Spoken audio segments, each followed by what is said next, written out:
জীবনে ইসলামের খেলাফ চলে, আল্লাহ আল্লাহর নবীরে অনেক নারাজ করছো, এবার কাফারা দেওয়ার জন্য রেডি হও। আমির হিফাজত আমাকে মামুনুল হক সাহেবকে মাথায় হাত রেখে বলেছে, শাহাদাতের বাইআত গ্রহণ করা ও খতমে নবুয়তের জন্য রক্ত লাগবে। কোন কোন উম্মত নবীর নামে রক্ত দিবে তাদেরকে রেডি করো, তাদের নিয়ে আমি প্রয়োজনে আবার শাপলা চত্বরে যাব। রাজি আছো তো তোমরা ইনশাআল্লাহ? কাফারা দিতে রাজি আছো তো ইনশাআল্লাহ? এটা হলো ঈমানের বড় শুকরিয়া। কাদিয়ানীকে যারা কাফের বলে না তারাও কাফের হয়ে যাবে, কারণ এটা আল্লাহ দিয়েছে ওই কথা বলার লেগে। মুখ দিছে খালি তোমার নৌকা ধানের শীষ এগুলো কইতে,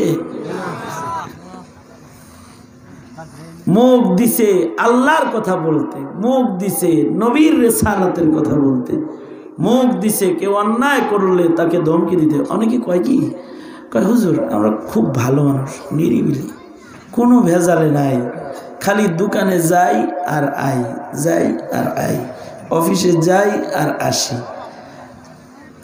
কাউরে কিছু বলিও না, কিছু ইয়ে করি না, খাই দেয়, ঘুমাই, মসজিদে নামাজ পড়ি, বাস। তাই মিয়া আমনে রেখে আল্লাহ গরু বানাইছে নাকি?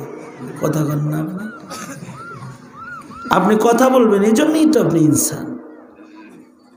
আপনার সামনে গাঞ্জা খায় তাও কিছু কর না, আপনার সামনে বাবা খায় তাও কিছু কর না, আপনার সামনে পর্দার খেলাফ কথা কয় তাও কিছু কর না, আপনার সামনে কাদিয়ানির পক্ষে দালালি করে আপনার দেশের সাংসদ তাও কিছু কর না, আপনার সামনে আপনার হায়াতে ইসলামের বিরোধিতা করে তাও কথা বলেন না, কোরআনকে অপমান করে তাও কথা বলেন না, মুসলমানের মাটিতে ইসলামের ঘাটিতে পর্দা আর হিজাবের বিরুদ্ধে আইন করে স্কুলে তাও কথা বলেন না।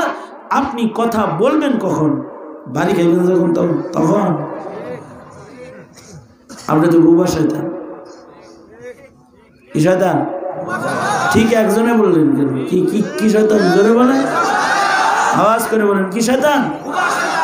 বুবা শয়তান। ভেজালে নাই, ভেজালে নাই। হক কথা বলতে হবে, এ জবানের শুকরিয়া হক কথা বলে আদায় করতে হবে, শুকর। এই কারণে হুজুররা নিজেরা খালি বলে না, আপনি করেও বলা, বলো কাফের কাফের, কাদিয়ানীরা কাফের, ফাঁসি ফাঁসি ফাঁসি চাই, নাস্তিকদের কিসের শুকরিয়া? এই নেয়ামতের শুকরিয়া।